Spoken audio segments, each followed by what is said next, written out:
الحمد لله رب العالمين والعاقبة للمتقين. الصلاة والسلام على أشرف الأنبياء والمرسلين. اما بعد، السلام عليكم ورحمة الله وبركاته. برادران و خواهران عزتمند، امروز هم که باشد در بیان مسئله هایی که گناه های کبیره هسته به شما بیان میکنیم انشاءالله. هر برادر، هر خواهر که این نوار را گوش میکند انشاءالله از خدا امید دارم به خود یک چیز برداشته میکند، به خاطر که به حد درس مهم و درس درکاری برای هر یک مسلمان است.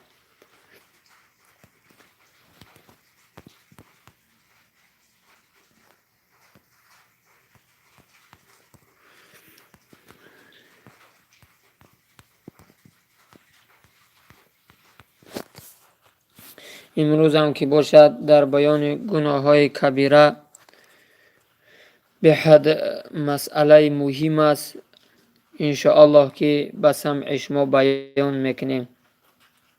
این هم که باشد از کتاب خلاصة المسائل. الله مهربان مصنف نگه بدارد، برای ما و شما همچی یک هدیه تیار کردن. در کتاب خود میگوید اولین عملی که گناهی که کبیره هست یعنی بزرگ است، این عمل شرک است. این عمل شرک است.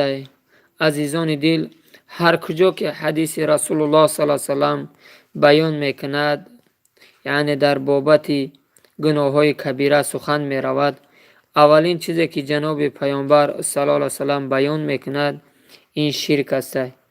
عزیزان دل، در زندگی کوشش کنه که از عمل شرک دور باشه، به خاطر که عمل شرک انسان به کفر میبره، به نابودی میبره، از دایره اسلام دور میکنه.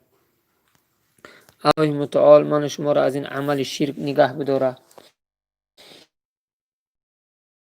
که توحید انسان از بین میبره، انسان کم عقل کم فراست میکنه، ایمانش ضعیف میکنه، این چیز عمل شرک بوده است. به این خاطر کوشش کنه که از عمل شرک همیشه چی باشه؟ دور باشه. و دوم چیزی که بیان میکند، یکم عمل شرک بیان میکند که عمل شرک به شما سخن کردیم. عمل شرک به حد خطرهای بزرگی دارد. باید هر مسلمان کوشش کنه که در زندگیش از این عمل شرک چی باشه؟ دور باشه، به خاطر که عمل شرک به حد گناه بزرگتر. شرک به خدا گرفتن. اگر ما در بیان شرک گپ زدیم میگیم که یکم گناهی که بزرگ از گناه کبیره است این عمل شرک است. اگر شرک چی را میگن؟ نعوذ بالله امروز در جامعه عملای شرک بسیار دیده میشود. و جای اینکه مثلا والله بالله تعالی سه نمود قسم داریم، انسان ها به نمک قسم میخورن، انسان ها مثلا به یک قبر قسم میخورن، بعضی انسان ها برای سفر به دیگر قسم میخورن، بعضی انسان ها از بگیم که چوب تخته و از بعضی چیزا شفا طلب میکنن، مثلا در خونه هر چیز میبینن که چشمه میگردونه، قبر را طواف میکنن و دیگر از صاحب قبر فرزند طلب میکنن. دیگر عمل های هسته که نعوذ بالله بعضیش میگن که مثل خریستیان که خدا فرزند داره، دیگر یا بعضی مجسمه های هسته که با خداوند اعضا بنا میکنن، نعوذ بالله میگوین خداوند جسم هست، دیگر و غیر هستن. همه اینها عمل شرک ده میدونن. مسلمان کوشش کنه که در زندگیش یکم چیزی که ایمانش ضعیف میکنه، دعاش قبول نمیشه و کرزین میشوند، به نابودی میروه، این عمل چیه؟ عمل شرک است. و دیم خون ناحق گرفتن. یک کس به ناحق میکشه، خون ریختن، یک کس خونش ریزوندن، این گناه چیه؟ گناه کبیره است.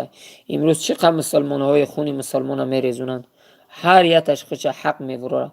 حالا اینکه فردای قیامت خداوند از اوق خونایی که به ناحق ریزوندیم الله متعال همه ما و شما را چکون میکنه؟ میپرسه اوجا برای چه خونه یک کس ریزوندی؟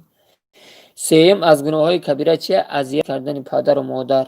امروزه اکثریت ما و شما این عمل انجام میتیم که پدر و مادر را آزار میتیم، پدر و مادر را به احترامی میکنیم، به سر پدر و مادر را داد میزنیم، آوی دیده پدر و مادر را میریزیم. این هم از گناه های کبیره است. حتی اگر پیغمبر میگه پدر و مادر برای تو در جنت در دوزخ تو هستند، اگر ما پدر و مادر را راضی کردیم درای جنت برای ما گشوده میشود. اگر پدر و مادر را از خود ناراضی کردیم، رنجوندیم، آوی دیدش نریزوندیم، درای دوزخ برای خود گشوده میکنیم. و این خاطر عزیزان دل کوشش کنیم که در زندگی از چی باشیم؟ از اذیت کردن پدر و مادر نه فقط به طریق بهترین برسونیم، همیشه غمخوار پدر و مادر باشیم. چگونه که پدر و مادر در کودکی ما را تربیت میکرد، برای ما تا اذیت میکنن، ما هم در وقتی که کلون سال که میشیم پدر و مادر ما که پیرون سال میشه همون تا محنت کنیم. چهارم گناه کبیره چه؟ خوردن مال یتیمان. مال یتیم میخوریم. این اکثر مسلمان خونه اکثر مسلمان و مسلمان زادا را میبینی مال یتیم میخوره. یک برادر میبره از او چند فرزند میبینه حق امو را میخورن، ولی با یتیما را تقسیم نکرده خیر خدای دیگرش میکنن، یا زمین حق یا یتیم میگیرنش. مال یتیم میخوره. حتی آیت قرآن که اون مال یتیم در شکم یک آتشی از جهنم میشه خدا میگه. به این خاطر کوشش کنه که عزیزان دل در هر خونه که خداوند متعال یتیم داد تو با او اکرام کنی. بهترین خانه رسول خدا صلی الله علیه و میگه که بهترین خانه است که در او یتیم است او را احترام میکنند، او یتیم احترام میکنند. چگونه که فرزند خودت دوست میداری باید او یتیم هم دوست بداری، به خاطر که رسول الله صلی الله علیه و خود یتیم بود. و پیامبر میگه بدترین خانه همون خانه است که در او خانه یتیم است او را احترام نمیکنند، عزت نمیکنند. چگونه که ما فرزندان ما دوست میداریم باید یتیما را دوست بداریم. با اونها هم چگونه که با فرزندان خود خرید میکنیم تا قدر کوشش با اونها هم چکو کنیم یکم چیزی بخوریم که دل اینها را به دست بیاریم. چوبین یتیمی افکنده پیش، مده بوسه بر روی فرزند خیش. میگه در یک کوچه یک یتیم میبینی که او دیده داره زیغش تگه، در پیش او بچه تا نوازش نکه، در پیش او بچه تا بوسه نکه، او میبینه اشکش جوری میشه، او میبینه غم میخوره. چوبین یتیمی سرافکنده پیش، مده بوسه بر روی فرزند خیش. الا تا نگرید عرش عظیم، همه چون بگرید یتیم. وقتی یتیم گیری همین عرش خدا در لرزه میاد. به خاطر عزیزان دل در هر کوچه و هر قشلاق یکو یتیمی هست، تو چند قیمتونه یکو چیزکش میخری انشاءالله برای مکتبشون، برای یکم چیشه انشاءالله که خداوند مهربان بهترین نعمت زندگی را نصیب میکنه. در فرزندا کود همه تو برکت میده. دست یتیما را بگیره. و پنجم محروم کردن دختران از میراث. اکثر ما و شما پنجم گناه کبیره چی بوده است؟ محروم کردن دختران از میراث. اینجا اکثر برادرای هست که دختر و اپا و خواهرشون از میراث پدر محروم میکنن، یا زمین دارن به اپا و خواهر نمیتن. اگر اپا و خواهر خودش کی بخشه بگه محروم درسته، اگر که اپا و خواهر کی نبخشه حقشه، برای برادرها درست نیست که حق اپا و خواهر بخورن. ششم از گناه کبیره چه؟ با کوچکترین شبهه کسی رو متهم کردن. یک انسان را نمیدونیم که همون زنا کرده است یا نیست، در آمد زیناش میکنیم، میگیم تو زناکار هستی، در حالی که همون را هم آدم میدیم به چشم سرمون. این عمل اکثریت ما و شما ده هست. اکثر امروزه مسلمان ها همین تهمت به زنا میکنیم هم دیگره. همین عمل به حد زیاد است. یک کس تهمت به زنا زدن این هم گناه کبیره به حد. در همین امروزه مردمی هستیم که چکو میکنیم؟ تهمت به زنا میکنیم هم دیگره. خدای مهربان از این نگاه مو داره. هفتم از گناه کبیره ظلم کردن. یک کس ظلم میکنی، مال یک کس میخوری، آبروی یک کس میریزونی، یا یک کس ظلم میکنی به دست پا.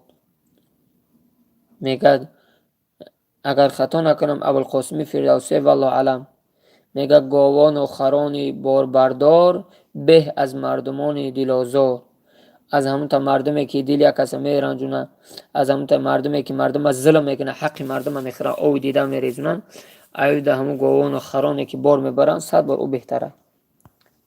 هشتم از گناه های کبیره در غایب کسی غایبی کسی بدی او را بیان کردن. غیبت بگیم ده. غیبت امروز این غیبت در همه هست. بگیم که ملا را غیبت میکنه، تاکسی را غیبت میکنه، مهاجر را غیبت میکنه، زن را غیبت میکنیم، تا هم دیگری هم غیبت میکنیم که الله بخشم با یک گناهایی که داریم. این غیبت هم از گناههای کبیره است. حتی غیبت میکنیم گویا که گوشتی هم برادر تا میخوری. نعوذ بالله. برای خاطر که از دیگر گناههای کبیره این چی است؟ غیبت کردن است. نهم از رحمت خدا ناامید شدن. نهم از گناه کبیره چی است؟ از رحمت خدا ناامید شدن. یک گناهایی که داشته باشی بگوی که تمام اکا من روزه و نماز من چیه، من خدا نمیبخشه، تمام این گناهی من دارم من خدا نمیبخشه، همین گپ گناه کبیره باید دارم. چند گناه هم که دارم از رحمت خدا امید دارم. دهم وعده خلافی. دهم گناه کبیره چیه؟ وعده خلافی. یا آدم میگن که فردا این کار کنیم اون کار میکنیم، لیکن هم کوئی هم آدم عبود نمیکنیم. سخن نمیگیم که انشاءالله، بلکه میگیم که این کارا میکنیم اون کارا میکنیم، وعده میکنیم، وعده خلافی میکنیم. همین هم گناه چیه؟ کبیره. 11 گناه کبیره چیه؟ در امانت خیانت کردن. امروز اکثریت ما و شما چیکار میکنیم؟ امانت خیانت میکنیم. یک برادر یک چیز در پیش میمونه، به اجازت او میگیریم استفاده میبریم. یگام چیز خوردنی باشه میگیریم تناولش میکنیم، با هم برادران میمونیم. این هم گناه کبیره. همین امانت خیانت کردن هم گناه کبیره. 12 ترک فرائض از قبیل نماز و روزه و غیره کردن. نماز را قضا میکنی یا روزه را قضا میکنی، همین چیه؟ گناه کبیره.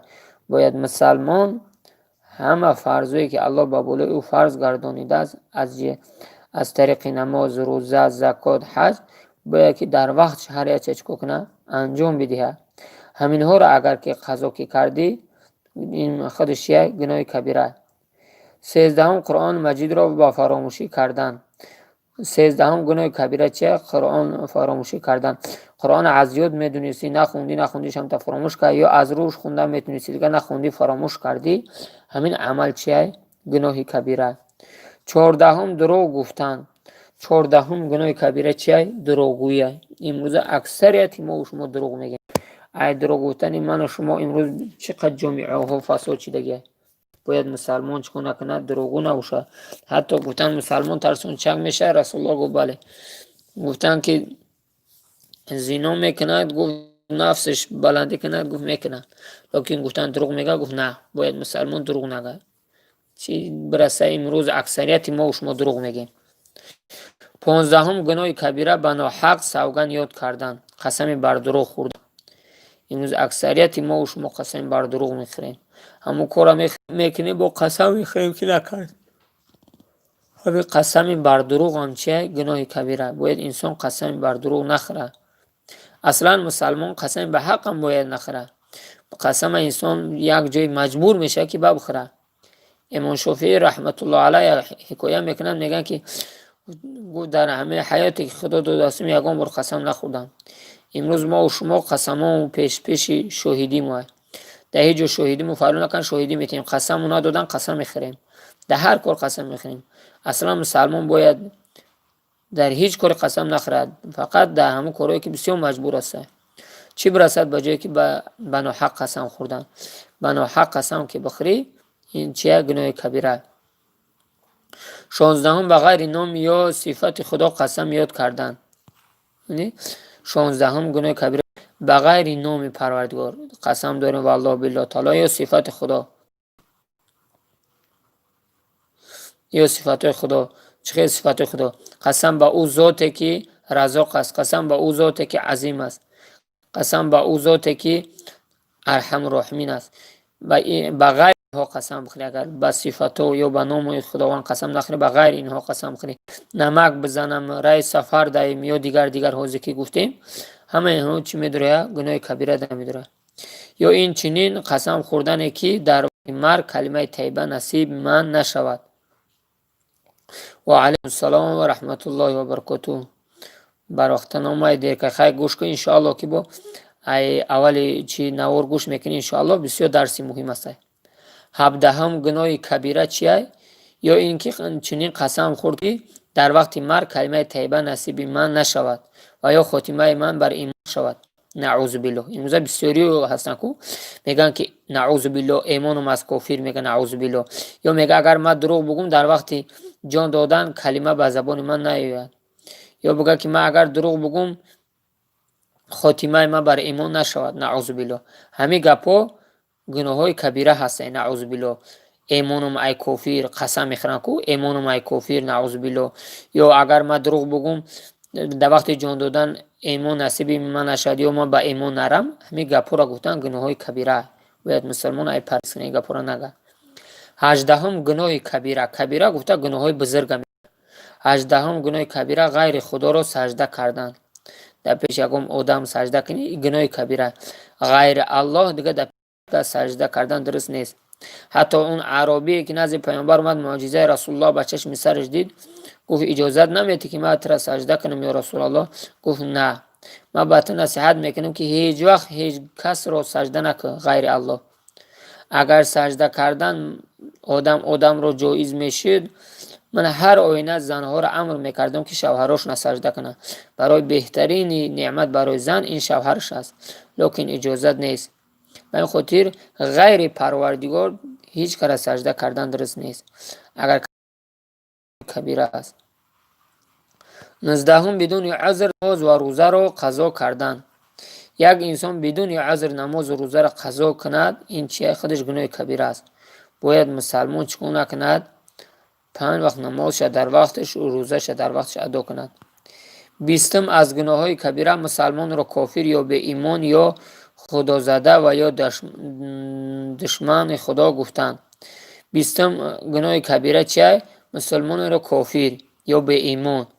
امروز خوارجایی که ورمدن دعوا میکنن، خودشون توحیدی میگیرن، همه را تکفیر میکنن، مثل اونها را همین گپا را بگوی، همین گناه کبیره. یک مسلمان را کافر میگوی.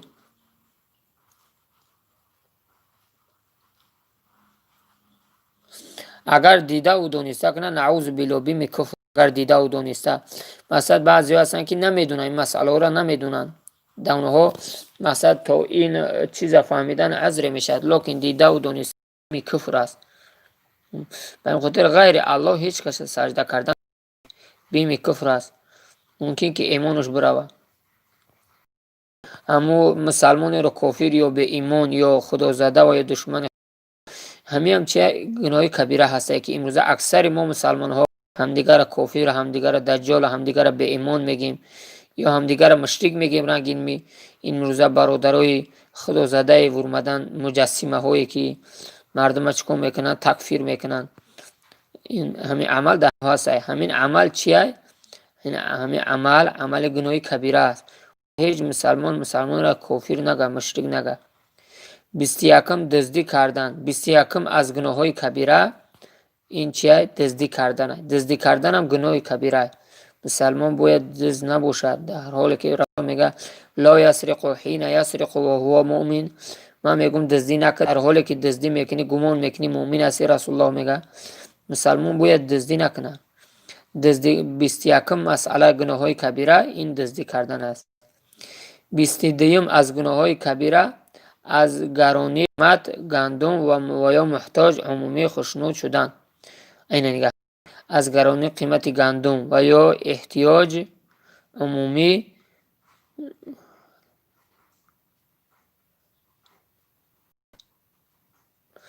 توبه کنه ای صدق دل به سوی خدا رجوع کنه، توبه کنه، امیده که الله میبخشش. همراه میگه از گرانی قیمت گندم و یا احتیاج عمومی خشنود شدن. یک انسان هم چیکار میکنه؟ قیمتی میشه، مردم همه در غم اندوه هستن، یک انسان خرسند میشه، میگه اید انا نوزور شید، انا نوزور شید، قیمتی شید. همین نیتی بدی که میکنی مقصد قیمتی شید، اید مردم در زور میشه، همین گناهی کبیره است. باید مسلمان همین چیه نداشته باشه، همین فعل پلید نداشته باشه. با چه خاطر؟ با خاطر غم یا مسلمان غمی تا است، فکر یا مسلمان فکری تا است. با همون دو قاب گندم در خونت بینی و برای مردم بیچاره فقط بگویید نوزور شید، این عملی مسلمانی نیست، این گناه کبیره است. 23 مسئله در وزن و پیمانه کم کردن. در ترازو چیکار میکنن؟ در ترازو مقصد مردم فهم میکنن همین چه گناه های، باید مسلمان در ترازو فریب نکنه. 24 مسئله زنان با تنهایی نزد نامحرمان نشستند. زنان با تنهایی نزد نامحرمان میشنن، این هم چه گناه هست. نامحرمانش کیه؟ مثلا بگیم که نامحرمش بچه خالش، بچه عمش، هیورش، همین ها بگیم که نامحرمش هستن، تنها میشتن چیه؟ حرام است، درست نیست. 25 مسئله قمار زدن. اینا قمار میکنن که قمار بازی میکنن. اینا بگیم قمار امروز بگیم اینا چیکار کردن؟ اونو در یوتیوب خوی کردن، مقصد اونو بگیم که لاتاری چیه، اونو ماشین میمونن چی میمونن. بسیار منافقای ورمده است. پروردگار هدایت شکنه، اگر لایق هدایت نباشن نیست نابود شکنه که خون مسلمان ها را میخرن، همش حرام خوری خدا زده هستن. همون قمار بازی هم چیه؟ گناه کبیره. باید مسلمان قمار نباشه، همچنان که الله ما را منع است و رسول الله ما را منع است. 26 مسئله رسومات کفری را پسند کردن. رسومات کفری را پسند کردن. یک توی های رسول را نگاه میکنی میگوی هی توی های اینها زور بده، دیسکاتیک بده است. عیدای خریستیانا را جشن میگیری، مقصد سال نو میشه، عید میگوی سال نو زوره. در سال نو چکو میکنیم میریم گردی ارچه میگردیم. در چکو میکنی عید نوروزی زوره میگوی، نوروزی را جشن میگیری و دیگر در نوروزی چکو میکنی میگردی و چکو میکنی تماشا میکنی. در عید قربون، در عید رمضان، در عیدی که خداوند برای تو مبارکش گردانیده است، در او خواب میره پروایی نداری. همه رسومات کفر رو پسند کردن همه خودش گناه های. باید مسلمان عیدای خودش دوست بدارن، نه عیدای کفر را. 27 مسئله حلال را بد شمردن. اون چیزی که خداوند حلال شمرده است، مقصد مثل بعضی نوشابه ها را، بعضی اوقات ها را، بعضی چیزا را حلال شمرده است، تا را بد بشماری. بگه همین حلال نمیشید خوب میشید، نعوذ بالله. همین بعد همین را بد بشماری، حلال خدا را بد بشماری، همین چیه خودش گناه هست. 28 مسئله پسند کردن ساز و رقص. پسند کردن ساز و رقص و شنیدن آنها. اینا صوت و سرود و موسیقی همین ها را دوست بداری، همه خودش یه گناه هسته. مسلمان اصلا به این صوت و سرود داده نشد. صوت و سرود یکی از روش هایی هسته که شیطان به سبب صوت و سرود دل تر سیاه میکنه، زنا را در دل تو ایجاد میکنه. 29 مسئله گناه کبیره در صورت قدرت بر نصیحت را ترک کردن. در صورتی که قدرت بر نصیحت را ترک کردن.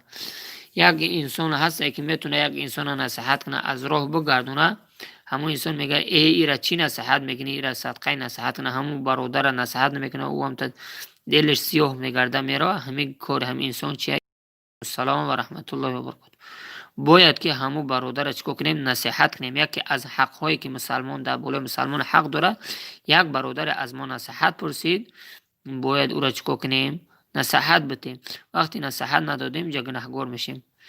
30 مسئله کسی را مسخره و بی‌حد و شرمنده کردن.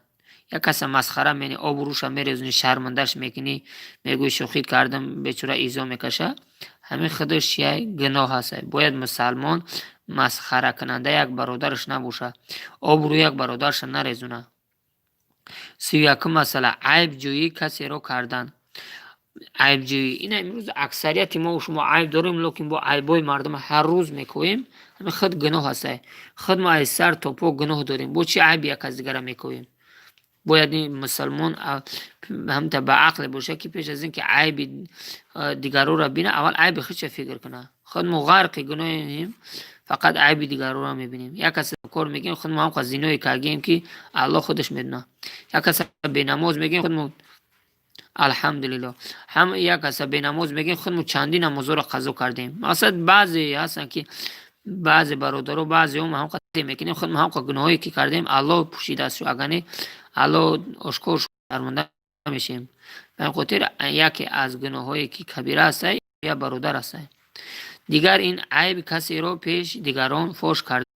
یک برادر گناه کرده است یا خواهر گناه کرده در پیش مردم فوش میکنی فلانی را دیدی این طریق کار کرده است انت فوش میکنی همین هم گناه هست. لکن به طریق نصیحت میشه که مردم امروز نگاه کنیم اون از زنا کیس است، در اوج زنا شده است، در ایجا عرق نوشیده است، برای نصیحت مردم میشه. مقصد این مصنف چیه؟ مقصد این مصنف که در ایتا میگوی که در پیش مردم جمع میکنی دیدی اونو فلانی را دیدی زنا کرد، اونو فلانی را دیدی این طریق کار کرد، نوش میگیری مردم میشناسن شوخی همین خود. انشاءالله این برادر جان در ایجا تعلیم رفته که باشد همچی یک تعلیم است. انشالله هر برادری که گوش میکنه از این صحبت ها با خودش یک چیز برداشت میکنه. اگر انسانی که با خودش برداشت میکنه. این بود در بیان گناه هایی که بزرگ بود یعنی گناه های کبیره. انا میگذاریم در بیان بعض نقصان دنیوی که با واسطه آن گناه با وجود می آید. بعض عمل های است که آدم دچار همو عمل شوه گناه او انسان سر میزنه. یعنی چیه؟ محروم موندن از علم. اینه یکم چیزی که گناه ای انسان سر میزنه ای چیه؟ محروم موندن از علم. همین انسان از علم محروم مون، جاهل مون، درست خوندن نمیتونی، قرآن خونده که ندونی، توحید فهمیدن، حدیث که ندونی، روش اسلام تا فهمیدن نمیتونی، علم دنیوی نداشته باشی فرزند تا تربیت دادن نمیتونی، زن تا تربیت دادن نمیتونی، تعلیم آداب گرفتگی نباشی، علم آداب نداشته باشی پدر مادر تا حرمت کردن میتونی. یکم چیزی که سرچشمه گناه به انسان سر میزند بیسوادی انسان است، یعنی محروم موندن از علم. مسلمان باید کوشش کننده باشد.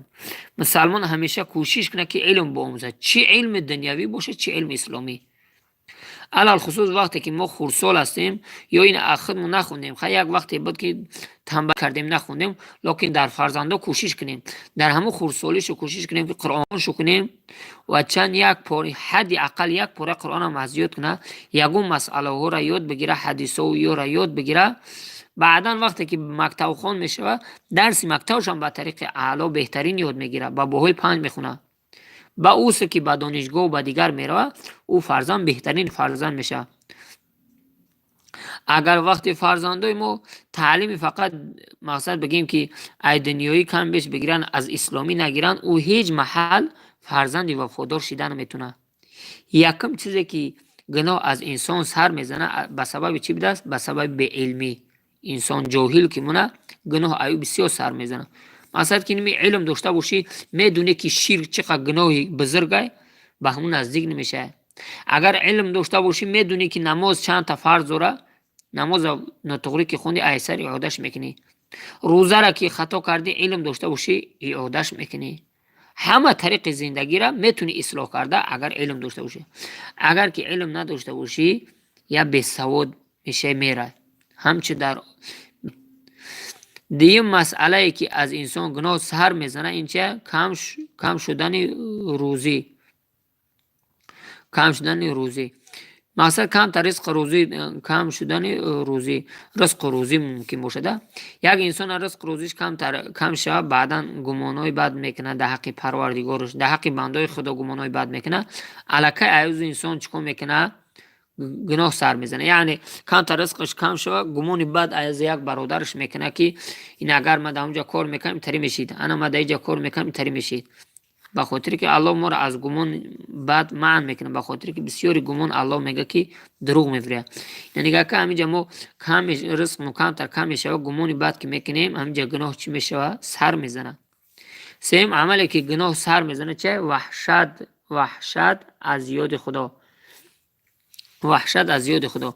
از یاد خدا که دور کشیدیم الکی گناه سر میزنه. خدا را که فراموش کردی، مرگ اگه فراموش کردی دیگه چیکار میکنی؟ همه گناه ها را کردن میگیری، یعنی خدا را فراموش کردن. وحشت از اشخاص نیک. چهارم عملی که گناه ایت سر میزنه چه؟ وحشت از اشخاص نیک.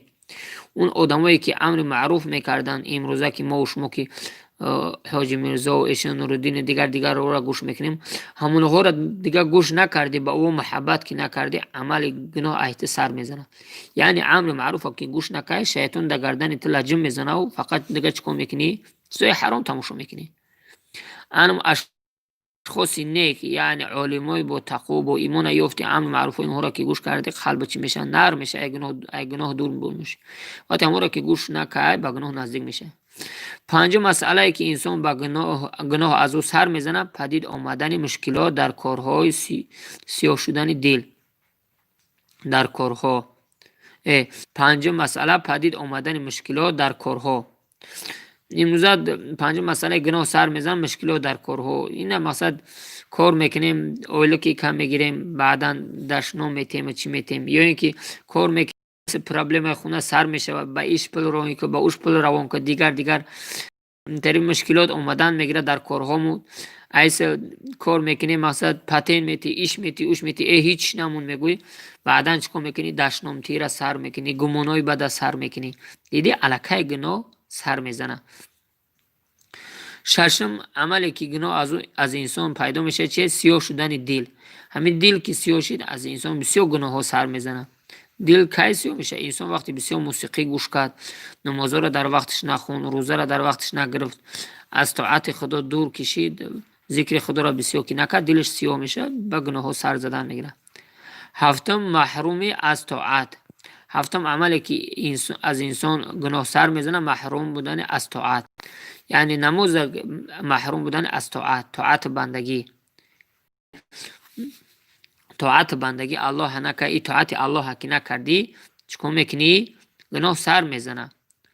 در هر چیزی که الله محروم از طاعت بندگی امر به طاعت کرده محروم کردی مثلا به گناه سر میزنه. چخه محروم از طاعت اینا مسجد رفتن محروم شدی دیگه مسجد رفتن نتونستی در نماز جماعت استادن نتونستی حج رفته که نتونستی بعدا دیگر گناه ها چی میشه سر زدن میگیره. هشتم کمی عمر.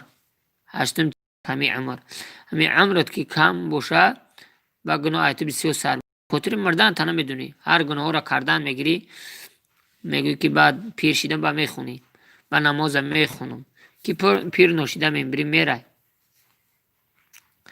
نهم عملی که از انسان گناه سر میزنه چیه؟ توفیق توبه رو از دست دادن. یعنی یک برادر میگوی بس کو خیمی بینمازی را بس که زنا را بس که توبه که ای میگه لیوشم کردم میگیرم بعد توبه میکنم.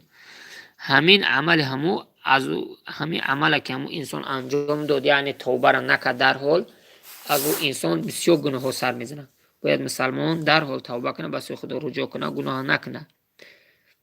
دهم عملی که از او انسان گناه سر میزنه به سبب کدام عمل بیرون شدن عیب گناه از دل عیوب گناه از دل. از دل چه باشم اینا مقصد بیرون شدن عیوب گناه از دل. با دل انسان چه میکنه فکری بد میکنه نیتی حرام میکنه. همین نیت حرام که کردی گمانی بد که کردی علکه کارهای بد کردن در چکو میکنی شروع میکنی. مثلا همی در دلت که نیتهای بد کردی گمانهای بد که کردی علکه با عمل بد هم چکو میکنی رجوع میکنی علکه دیدی گناه سر میزنه. 11 ذلیل بودن در نزد خدا. همین 11 عملی که از اون انسان گناه سر میزنه چیه؟ ذلیل بودن در نزد خدا. خود هم که ذلیل بدونه که هم چه مسلمانای بخش هم که ذلیل بدونه که نمیگه که الحمدلله که من مسلمان هستم با مسلمانی خودش شکر نمیکنه و پیش خدا هم که ذلیل میگیره مثلا ذلیل به قدر میگیره ایمان که خدا دادستش همون را چکو میکنه به قدر میشماره. 12 سستی با وجود آمدن در عقل. همین در عقلت سستی که اومد خشوع تفکر کرده که نتونستی فکر کرده که نتونستی علاقه گناه بسیار سر میزنه. مثلا بسیار انسان نگاه که داخل کارها خطا میکنن میگه من همینجا خطا کرد میگه اگر ایتری همینجا سر ما کار میفهمم زور میشه این کار زور که من میتونستم اینه که فکر نکنه میگه همین عقلت که سوس نکرد بسیار گناه است چیکار میکنه سر میزنه. 13 مورد نفرین دیگران قرار گرفتن. 13 عملی که گناه ایت سر میزنه نفرین مردم قرار گرفتن. هم قاعده بدی هست که مردم فقط ایت نفرین میکنن نفرت میکنن میجن در کدام مجلسی که برای مردم ایت دور میگریزن همینطوری انسان که باشه ایت بسیار گناه ها سر میزنه. خاطر که تو آدم بدی و دیگه که قیت نمیشینه، فقط همون رنگ خودت آدمای بد قیت میشینه. 14 سزاوار لعنت رسول الله و فرشتگان گردیدن. 14 عملی که بسیار از گناه است سر میزنه، یک عملی را انجام میده که پیغمبر لعنت گفته است، فرشته ها او لعنت گفته است. همون عمل انجام که دادی توبه کردی با دیگر گناه ها ایت چکو میکنه سر میزنه. بسیار گناه های است که پیغمبر گفتگیه که خدا لعنتش کنه، خدا لعنتش کنه. به هم خدا کوشش کنیم که از همون عمل های بد دور باشیم. 15 رفتن شرم و غیرت از وجود. یک انسان شرم حیاش برفت، باید امروز مرد مسلمان و زن مسلمان با غیرت باشه، یعنی با شرم و با حیا باشه.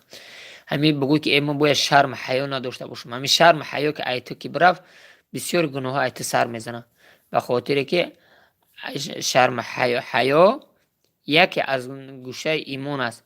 پیامبر در یک حدیث میگه ایمان 72 شاخه داره و 72 شاخه داره. یکی از همون شاخه اولین لا اله الا الله هست و یکی از همون شاخه ها این حیا است، شرم حیا. اما به خاطر شاعر میگه حیا داشت آدمی زاد، لعنت خدا بر وجود به حیا بود. میگه آدمی با ایمان باید حیا داشته باشه، لعنت خدا به همون انسانی که حیا نداره، شرم حیا نداره.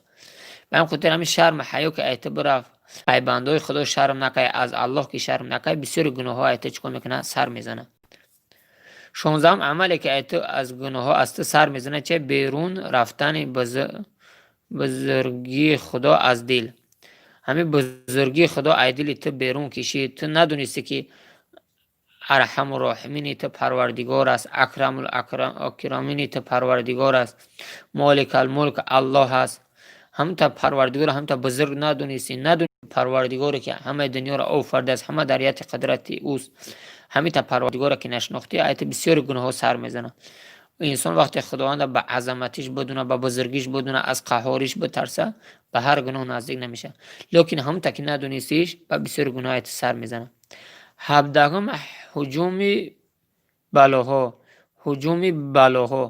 این اکوز امروزه بالا این وبا اومد است که همگان میدونیم این وبایی که در همه مسته اکثریت مسلمان ها را پراکنده کرده است. این می بالا که اومد است، این نگاه که بسیاری ها دست به گناه میزنه. ای پشتی همین مقصد بعضی ها دیگه مچیدروی را بس کردن، بعضی ها چندین نمازها را قضا کردن، بعضی ها دستی به دزدی زدن، ای دستی همین بالا. بعضیش دیگر کارهای نشید کردن، مقصد طلبندگی کردن، دیگر کارها ای دست و بای کرونا ویروس مثلا نبگیم کردن. به همین خاطر همه هر بلایی که بیا و ای پس چند گناهی میاد، چند گناه از انسان سر میزنن. به همین خاطر دعا کنیم که الله متعال ما شما را نگه بداره. 18 در وقت مردن محمیت از کلمه طیبه. 7 عملی که گناه از ما سر میزنه در وقت مردن محرومیت از کلمه طیبه. زبان ما نگرده که لا اله الا الله بگیم، بسیار گناه های ما سر میزنه. بسیار که اگه او درون قبر حال ما را خدا خودش میدونه که این گپا گفته نتونیم. 19 عملی که از ما گناه 19 عملی که از ما گناه سر میزنه چیه؟ از رحمت خدا ناامید شدن و به همین سبب بدون توبه از دنیا رفتن. یک انسان از رحمت خدا ناامیده، میگه الله من رحمت میکنه، الله من نمیبخشه، توبه نمیکنه، هم تا دنیا میروه. همین گونه انسان چیکار میکنه؟ از همین گپش بسیار گناه ها سر میزنه. باید انسان همیشه از رحمت خدا امیدوار باشه. اگر چند گناه های کبیره هم داره باید از رحمت خدا امیدوار باشه. هیچ محل از رحمت خدا ناامید شدن در کار نیست. فقط از رحمت خدا شیطان ملعون است.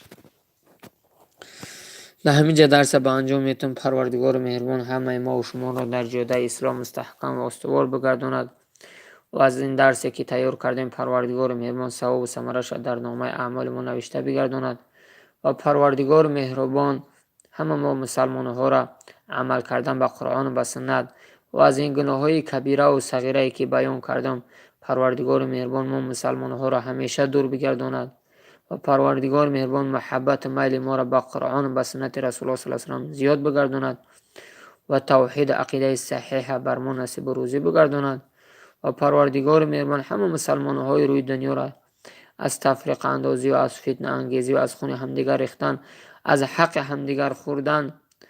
پروردگار مهربان در عصمت پناه خود نگه بداری و ما همه مسلمان ها را پروردگار مهربان در پناه عصمت خود نگهبان باشی. اللهم مانع لما اعطیت ولا معطی لما منعت ولا ينفعك ذا الجد منك. اللهم اغفر لي وارحمني واهدني وعافني وارزقني. اللهم لا سهل الا جعلته سهلا وانت تجعل الحزن اذا شئت سهلا. اللهم اهدنا صراط المستقيم صراط الذين انعمت عليهم غير المغضوب عليهم ولا الضالين. اللهم اغفر لي وارحمني واهدني وعافني وارزقني. اللهم صل على محمد وعلى ال محمد واصحاب محمد برحمتك يا ارحم الراحمين.